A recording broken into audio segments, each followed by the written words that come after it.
मोहोळ येथे श्री नागनाथ केसरी कुस्ती स्पर्धा पार पडली। या स्पर्धेतील अंतिम चुरशी लढत महाराष्ट्र केसरी सिकंदर शेख आणि भोला पंजाबी यांच्यात झाली। या लढतीत सिकंदर शेखनं भोला पंजाबी याला आसमान दाखवलं। मोहोळचा पठ्या सिकंदर शेख आपल्या घराच्या मैदानावर खेळणार असल्यानं पंचक्रोशीतील लोकांनी कुस्ती फडावर मोठी गर्दी केली होती। सिकंदरनं देखील आपल्या लोकांना निराश केलं नाही। लढत सुरू झाली तेव्हा भोला पंजाबीनं आक्रमक डाव टाकला, पण सिकंदरनं आपल्या अनुभवाच्या जोरावर पंजाबीचा मनसुबा हाणून पाडला। तेव्हा उपस्थितांमधून एकच सिकंदरच्या नावाचा जयघोष झाला।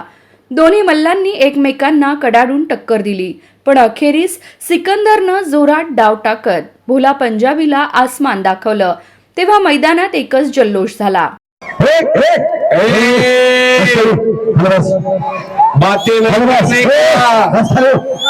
ये सिकंदर है। ओ सिकंदर से